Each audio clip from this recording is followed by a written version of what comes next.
논문 세미나 발표 시작하겠습니다. 제가 준비한 논문은 End-to-End Object Detection with Transformer라는 트랜스포머 구조를 활용한 디텍션 모델과 그리고 세그멘테이션 모델에 대해 설명드리겠습니다. 이 두 모델은 크게 연관성이 존재하지 않는데 이미지에 대한 기본적인 사전 지식과 이런 걸 늘릴 수 있어가지고 두 개의 논문을 준비했습니다. 우선 End-to-End란 입력에서 출력까지 파이프라인 네트워크를 한 번에 처리하는 것인데요. 여기서 파이프라인 네트워크란 이 보조적인 네트워크라고 보시면 되겠습니다.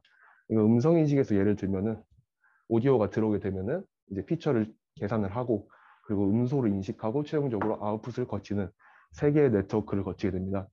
근데 엔드-투-엔드에서는 음성이 들어오게 된다면 러닝 알고리즘 하나의 신경망으로 네트워크를 해결할 수 있습니다. 여기 밑에 보시는 두 개의 구조는 오브젝트-디텍션에서 중요하게 사용되는 두 개의 모델인데요. 이 페스톨 RCN과 율로를 보시면 하나의 화살표로 연결되어 있는 것을 볼 수 있습니다. 얼핏 보기엔 엔드-투-엔드 모델처럼 보이지만 사실상 저기 좌측에 있는 그림과 같이 하나의 물체에 대해 여러 개의 바운딩 박스가 나타나고요. 그리고 하나로 걸러주는 이제 NMS라는 네트워크를 또 거치게 됩니다. 그래서 NMS라는 오브젝트 필터가 예측한 바운딩 박스 중에서 정확한 바운딩 박스를 선택하도록 하는 기법인데요. 이 NMS의 처리 과정을 보시면은 처음에 자동차에 대한 디텍션하는 문제라고 생각하시면은 처음에 차에 대해 많은 바운딩 박스가 생성되게 됩니다. 그리고 특정한 스레스홀드 이하의 컨피던스 스코어, 스레스홀드 이하의 박스를 따로 제거해 주게 됩니다. 여기서 컨피던스 스코어란 그냥 이 차를 얼마나 자신감 있게 차라고 분리할 수 있는가라는 스코어라고 비유적으로 생각하시면 되겠고요. 그리고 가장 높은 컨피던스 스코어를 기준으로 각 박스 간의 IOU를 계산하게 됩니다. 이 IOU가 높을수록 두 개의 박스는 똑같은 물체를 진단하고 있다고 생각하고 하나를 제거해 주게 됩니다. 그리고 최종적으로 하나의 아웃풋이 산출되게 되고요. 사실상 이 네트워크 상에 이 박스 모두 다 로즈를 가지고 있으므로 네트워크 학습에는 크게 방해가 됩니다. 그래서 이러한 문제점을 보완하고자 DETR이라는 모델이 나왔는데요. 저 DETR 같은 경우는 Object Detection with Transformer의 줄임말입니다. 구조는 여기 그림과 같고요. 이 DETR에서 제안하는 바는 뒤에서도 트랜스포머를 이용해서 디텍션을 해가지고 리미테이션이 많이 존재하지만 트랜스포머를 기반으로 한 최초의 오브젝트 디텍션 시스템이라는 점에서 컨트리뷰션이 있는 것 같습니다. 그리고 NMS와 같은 서로게이트 태스크를 생략하기 위해서 다이렉트 색 프레딕션을 수행했고요. 이거에 대해서는 이제 뒤에서 따로 또 설명드리도록 하겠습니다. 그리고 논문을 이해하기 위한 백그라운드도 따로 필요한데 먼저 CNN의 사전 지식, 그리고 다이렉트 색 프레딕션의 이분 매칭법, 그리고 인코더, 디코더를 기반으로 한 트랜스포머에 대해 이해를 해야 됩니다. 이것도 뒤에서 리뷰를 하면서 따로 설명드리도록 하겠습니다. 첫 번째 스텝으로 백본과 포지셔널 인코딩이 있는데요. 처음에 백본 같은 경우는 피처 익스트랙터라고 생각하시면 되겠고요. 주로 레슨넷 50을 사용하게 됩니다. 처음에 인풋 이미지가 들어오게 된다면 아웃풋 피처 맵으로 인풋 이미지의 넓이에 32배만큼 축소된 거, 높이에 32배만큼 축소된 거에 피처 맵이 나오게 됩니다. 그리고 이 피처 맵은 포지셔널 인코딩 정보와 함께 인코더에 같이 들어가게 되는데 이 포지셔널 인코딩 같은 경우는 기존의 시계열 데이터나 NLP에서 위치의 순서가 굉장히 중요하므로 직관적으로 이해를 할 수 있었는데 이 CNN 같은 모델 같은 경우에는 이 트랜스레이서 이퀴벌런스라는 특성 때문에 이 포지셔널 인코딩이 함께 들어가게 되는데요. 이 트랜스레이션 이퀴벌런스 특성은 함수의 입력이 바뀌면 출력 또한 바뀌는 특성입니다. 다음 예시 클래시피케이션 예시를 보시면은 만약에 이 이미지 우측 하단에 사람 그림이 있다면, 사람 이미지가 있다면은 이 사람의 특징을 추출하니 아이나 눈이나 노즈나 다른 것들도 우측 하단 부분에 이제 웨이트가 활성화되게 됩니다. 마찬가지로 더 깊은 단에서도 페이스나 레그나 바디 같은 부분도 마찬가지고요. 만약에 사람이 우측 상단에 있다면은 이 우측 상단의 웨이트가 활성화되게 됩니다. 그리고 이렇게 이 이퀴벌런스 특성을 거치는 CNN을 지나서 fully connected layer, 이퀴벌런스 특성의 반대를 가지는 위치 불변성의 특징을 가지는 fully connected layer에 들어가서 사람이라고 클래시피케이션을 따로 하게 됩니다. 만약에 CNN이 이퀴벌런스 특징이 없다면은 다음과 같은 그림이나 모두 사람으로 인식하기 때문에 이러한 문제점 때문에 포지셔널 인코딩이 함께 들어가게 됩니다. 다음은 DTR의 이제 인코더 디코더 구조를 보시면 기존의 트랜스포머와 똑같은 것을 볼 수 있는데요. 이제 인코더의 인풋으로는 피처 익스트랙터를 거친 이제 피처 맵이 2D 형태로 인풋으로 들어가게 되고요. 그 멀티헤드 셀프 어텐션에서 서로 정보를 공유하게 되고 잔차 계산과 노멀라이제이션을 거쳐 최종적으로 피드 포워드 네트워크를 통해 최종적으로 아웃풋을 산출하게 되고요. 그 인코더는 이미지의 특징 정보를 포함하고 있는 각 피처의 입력을 받아 인코딩을 따로 수행하게 됩니다. 그리고 디코더의 인풋으로는 이 오브젝트 쿼리가 들어가게 되는데 이 오브젝트 쿼리 하나하나에는 해당 클래스가 무엇인지, 해당 바운딩 박스가 무엇인지에 대한 정보를 담고 있고요. 초기에는 다음과 같이 0으로 표시되어 있습니다. 그리고 이 오브젝트 쿼리는 멀티헤드 셀프 어텐션에서 서로 가공된 유닛의 n개의 오브젝트 쿼리를 반환을 하고, 그리고 이 인코드에 나온 아웃풋을 키로, 아웃풋을 키와 밸류로, 그리고 오브젝트 쿼리로 인식을 받아 멀티헤드 어텐션을 수행을 하고 최종적으로 피드포워드 네트워크를 통해 해당 클래스가 무엇인지, 해당 바운딩 박스가 무엇인지 반환을 하게 됩니다. 이렇게 설명드리면 뭐 이해가 안 될 것 같아가지고 제가 따로 비주얼라이제이션을 준비했는데요. 이 인코더 비주얼라이제이션을 보시면 이 그림 같은 경우는 인코더 마지막 단 레이어에 나오는 웨이트 맵을 시각화한 것인데요. 저자가 말하기로는 인코더에서 전체 장면 추론이 이루어지고 그리고 오브젝트끼리 분리가 일어난다라고 했습니다. 아무래도 딥러닝이 블랙박스에 대한 영역이 굉장히 많다 보니까 이거에 대한 설명, 왜 그런지 설명은 따로 안 나있는데요. 제 나름대로 추론을 해본 결과 다음과 같이 인풋 이미지에 이제 백본을 거쳐서 나온 이런 피처 맵이 각각 인코더에 들어가게 됩니다. 그리고 이 인코더는 이제 멀티헤드 셀프 어텐션에서 이 까만색 강아지의 머리가 까만색 강아지의 입에게 너는 내 입이구나, 너는 내 꼬리구나, 너는 내 다리구나 이런 식으로 서로 소통을 하게 되어 최종적으로 하나의 오브젝트가 만들어진다고 생각했습니다. 갈색에도 마찬가지고요. 이렇게 생성된 오브젝트가 분리된 거를 디코더의 입력으로 받아가지고 오브젝트의 가장 바운딩 박스와 클래스를 구분하게 되는데요. 이 그림을 보시면 클래스와 오브젝트 바운더를 검출하기 위하여 객체의 이 가장자리 부분에 어텐션 스코어가 활성화된 것을 볼 수 있습니다. 그리고 마지막으로 프레딕션 헤드 부분인데요. 이 프레딕션 헤드 부분에 아까 말씀드린 다이렉트 셋 프레딕션이 일어나게 됩니다. 이 프레딕션 이거는 개수는 오브젝트 쿼리의 개수와 동일하고요. 이 오브젝트 쿼리의 개수는 이 이미지에는 인스턴스의 객체의 개수보다 충분히 크게 설정해야 합니다. 여기 공집턴 같은 경우는 이 오브젝트 쿼리에 물체가 없다라고 생각하시면 되겠고요.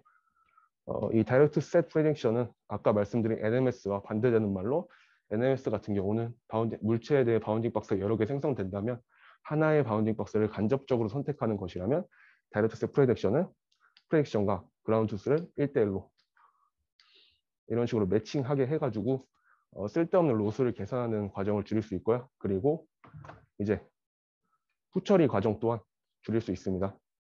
이 다이렉트 셋 프레딕션이 가능한 이유는 다음과 같이 이분 매칭 로스 때문인데요. 이분 매칭 로스는 설명드리면 Y 같은 경우는 그라운드 트루스의 집합, 그리고 Y 핵 같은 경우는 프레딕션의 집합이라고 생각하시면 되겠고요. 이 가능한 모든 집합 중에 이 L 매치 로스를 최소화하는 순서상의 Q 햇을 따로 찾아서 1대1로 이런 식으로 매칭을 해주는 겁니다. 이 L 매치 로스 같은 경우는 이제 예측 확률의 프레딕션의 예측 확률이 높을수록 그리고 그라운드 트루스의 바운딩 박스와 예측된 바운딩 박스가 유사할수록 다음과 같이 L 매치는 낮아지게 되고요. 그리고 이렇게 1대1 매칭되게 순서상을 찾았다면 이제 크로스 엔트로피 로스와 바운딩 박스 리그레스를 통해 그라운드 트루스와 프레딕션이 유사하도록 서로 맞춰주는 로스라고 생각하시면 되겠습니다. 다음은 디텍션에서 퍼포먼스 인디케이터에 대해 설명드리겠습니다. 이 처음에는 TP 같은 경우는 올바르게 해당 클래스와 바운딩 박스를 똑바로 쳐졌을 경우, 그리고 false positive 같은 경우는 바운딩 박스를 똑바로 쳐졌지만 클래스를 잘못 인식했을 경우, 그리고 바운딩 박스를 이상하게 쳐줬을 경우, 그리고 false negative 같은 경우는 예측이 아예 안 됐을 경우입니다. 이런 식으로 프리시전과 리콜을 구한 뒤 면적으로 AP를 구하고 프리시전 리콜 커브의 면적으로 AP를 구하고 그리고 프리시전 리콜 커브의 모든 클래스의 AP의 평균값을 통해 MAP를 구하게 됩니다. 이 해당 부분이 디텍션에서 주로 사용되는 이제 퍼포먼스 인디케이터고요. 여기 보시면 이 IOU의 기준점이 따로 설정되어 있는데 이 IOU가 높을수록 이제 당연히 false positive의 개수는 많아지게 되고 true positive의 개수는 적어지게 되므로 성능이 낮아지는 현상이 발생하는데요. 이런 문제 때문에 다른 실험에서는 이제 다양한 IOU를 통해 실험을 하고 비교 실험을 했습니다. 실험을 보시면은 이제 비교 네트워크 같은 경우는 페스터 RCN이고요. 데이터셋은 코코 2017이라는 대량의 데이터셋입니다.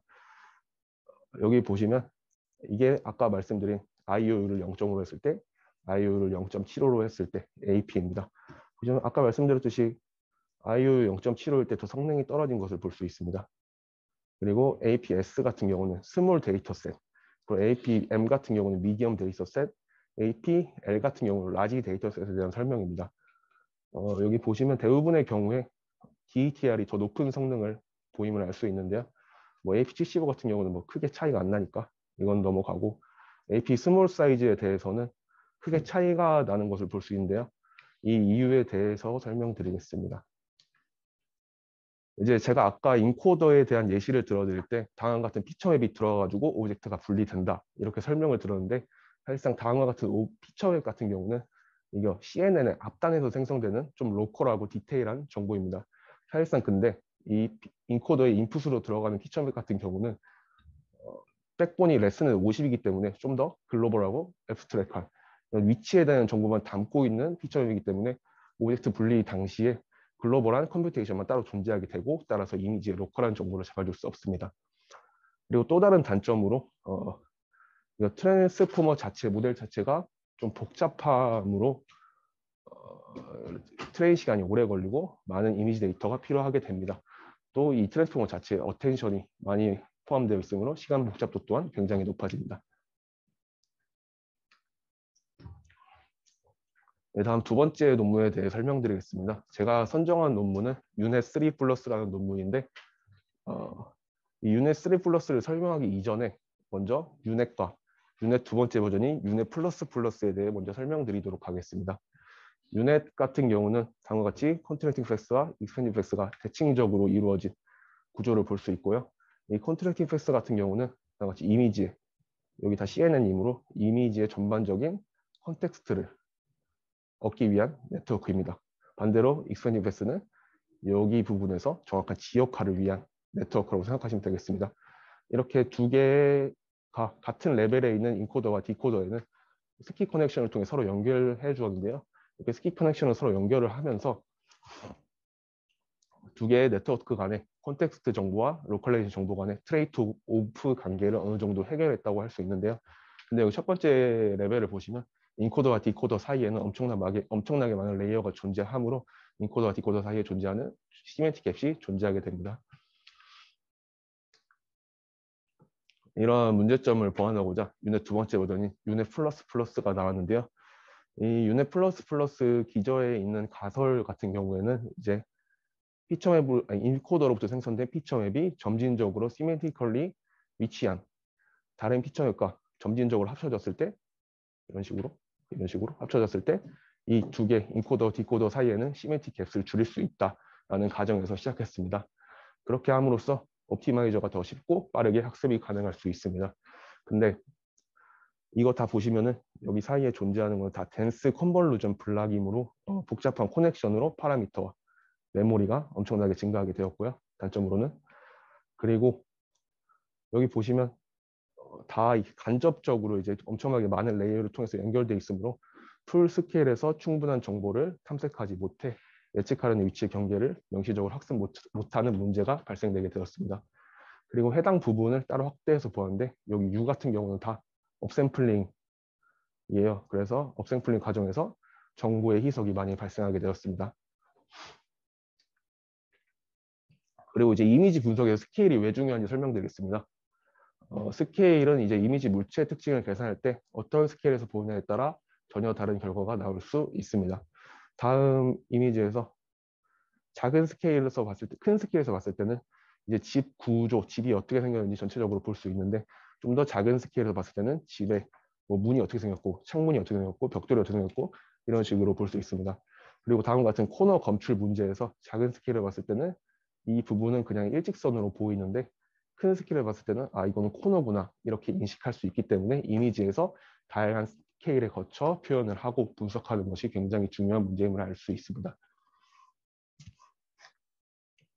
네, 본격적으로 유넷 3 플러스에 대해 설명드리겠습니다. 유넷 3 플러스의 특징으로는 풀 스케일 스키 커넥션이 있는데요. 이 풀 스케일 스키 커넥션이란 여기 X 세 번째, 디코더 세 번째 레이어에 대한 예시를 들어보면 인코더로부터 자기 본인보다 이미지 크기가 큰 인코더로부터 맥스 풀링을 통해 사이즈를 줄여주게 되고 그리고 동일한 사이즈는 그대로 들어오게 되고 그리고 좀 더 작은 사이즈는 이제 바이리니얼 업샘플링을 통해 디코더의 인풋으로 들어오게 됩니다.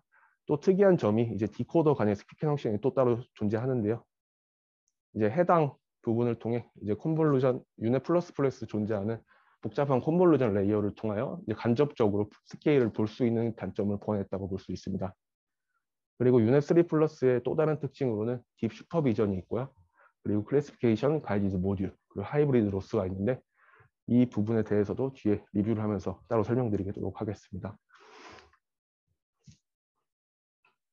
우선 딥 슈퍼비전이란 이거는 댄스넷에서 유래를 했는데 이거는 개별적인 층들의 로스를 두어 중간층에 있는 피처 맵들이 피처를 더욱 잘 학습하게 할 수 있는 방법입니다. 모드는 어큐레이트 모드와 프루닝 모드가 두 개가 존재하는데요. 이 부분이 확대해서 이렇게 표현했다고 보시면 되겠습니다. 이렇게 각 단에 있는 디코더 레이어에 세그멘테이션 맵을 뽑아주게 되고 이 세그멘테이션 맵 각각의 그라운드 트루스와 하이브리드 로스를 계산하게 됩니다. 그리고 토탈 로스로 평균값을 사용하게 되고요. 이렇게 함으로써 각 단에서 세그멘테이션 맵과 그라운드 트루스를 서로 비슷하게 함으로써 인코더와 디코더 사이에 존재하는 시멘틱 갭을 조금 줄일 수 있다라고 저자는 말하고 있습니다. 두 번째는 프루닝 모드인데 프루닝 모드 같은 경우는 기존의 딥러닝과 같이 딥러닝에서 사용되는 프루닝과 똑같은 역할을 하고 있습니다. 파라미터를 줄여 오버피팅을 방지하고 학습 속도를 좀 더 개선할 수 있다라고 말하고 있습니다. 다음은 클래시피케이션 가이드 모듈에 대해 설명드리겠습니다. 의료 영상 세그멘테이션에 나타나는 문제는 false positive가 많이 존재합니다. 다음과 같이 그라운드 트루스가 해당 부분에 양성이 없지만 예측된 부분은 이제 양성이 존재한다고 이런 식으로 말을 하는 false positive가 많이 존재합니다. 그래서 이는 네트워크 학습에 지대한 영향을 끼치며 추가적으로 의료사고로 진행될 가능성이 따로 존재합니다. 이를 해결하기 위하여 인코더의 마지막 단 레이어 그리고 디코더의 첫 번째 단 레이어에 따로 클래시피케이션 태스크를 별도로 설계하게 됩니다. 이 해당 피처맵을 인풋으로 받아서 드랍아웃과 원바이원 컨볼루션, 어댑티브 맥스 풀링, 시그모이드를 거쳐가지고 해당 픽셀에 양성이 있는지 없는지 따로 클래시피케이션을 하게 되고요. 이 클래시피케이션을 하게 된 뒤에 해당 부분에 양성이라면 아니 음성이라면 각 이제 딥 슈퍼비전에 해당 픽셀에 학습하지 못하도록 0값을 다 집어넣어 가지고 미리 false positive 문제를 방지하여 오버 세그멘테이션을 방지할 수 있습니다. 로스 같은 경우는 하이브리드 로스를 사용하는데요. 하이브리드 로스에는 포칼 로스와 MS-SIM 그리고 IOU 로스가 있습니다. 포칼 로스 같은 경우는 이제 크로스 엔트로피 로스를 조금 보완한 로스라고 생각하시면 되겠고요. MS-SIM 같은 경우는 이미지를 복원할 때 사용되는 로스이고 IOU 로스는 그냥 박스의 로스라고 생각하시면 되겠습니다. 처음에 포칼 로스에 대해 설명드리겠습니다. 포칼 로스는 학습 중 클래스 불균형을 보완하기 위한 로스고요. 학습 중 대부분의 로스는 이지 네거티브 샘플이 차지합니다. 이 이지 네거티브 샘플이란 실제로 네거티브인데 예측도 네거티브라고 하기 쉬운 데이터. 그 하드 네거티브 샘플은 실제로 네거티브인데 예측은 네거티브라고 하기 어려운 데이터입니다. 다음 그림에서 보시면은 사람이 포지티브라는 경우를 생각해 보시면 이 배경 같은 경우에는 컴퓨터가 당연히 네거티브라고 말하기 쉬우므로 이지 네거티브인 경우를 생각할 수 있습니다. 또 이런 동상 같은 경우는 컴퓨터가 이게 사람인지 뭐 동상인지 판단하기 어려우므로 하드 네거티브 문제라고 생각하시면 되겠습니다. 여기 보시면 이지 네거티브 값은 굉장히 확률값이 높으므로 크로스 엔트로피 로스가 적은데 이미지의 대부분을 차지하고 있으므로 이 토탈로 보면 굉장히 큰 값을 차지하게 됩니다. 그래서 해당 부분에 앞부분에 뭐 개수를 달아가지고 이거 이 이지 네거티브 샘플에 대한 로스를 따로 줄이게 됩니다. 이 감마 값이 커질수록 이지 네거티브에 대한 로스가 따로 줄어들게 되고요. 해당 논문에서는 감마가 2일 때 가장 좋은 성능을 나타냈다고 합니다. 다음은 심 로스가 있는데 심 로스는 휴먼 비주얼 시스템에서 이미지 품질 평가를 위해 사용되는 로스고요. 기존의 에러 로스를 통해 이제 이미지 품질 평가를 사용하게 되는데 이거는 단지 이제 이미지의 픽셀별 비교를 하게 되므로 단지 숫자 비교에 불과하므로 이제 이미지를 복원하는데 조금 문제가 있다고 생각되었습니다. 그래서 이 심 로스 같은 경우는 원본 이미지 X와 생성된 이미지 Y의 밝기, 왜곡 구조를 비교합니다. 그리고 MS 심 같은 경우는 심 로스에 스케일 스페이스 개념이 추가됐다고 생각하시면 되겠고요. IU 로스는 이제 쉬움으로 생략하도록 하겠습니다. 이제 실험 결과를 보시면 데이터셋은 리버와 스프링 데이터셋에 대해 실험을 했는데요. 처음 테이블 1 같은 경우는 유넷과 유넷 플러스 딥 슈퍼비전이 없는 유넷 3 플러스 그리고 딥 슈퍼비전이 있는 유넷 3 플러스에 대해 비교를 했는데 훨씬 더 적은 파라미터로 높은 성능을 나타내 볼 수 있습니다. 여기 보이는 성능 지표는 다이스 코어 이피션트라는 뜻으로 F1 스코어와 동일하다고 생각하시면 되겠습니다. 그리고 테이블 2 같은 경우는 기존의 세그멘테이션에서 좋은 성능을 나타내는 다른 모델들과 비교를 했는데요. 마찬가지로 더 좋은 성능을 나타냄을 알 수 있습니다. 이상 발표 마치겠습니다.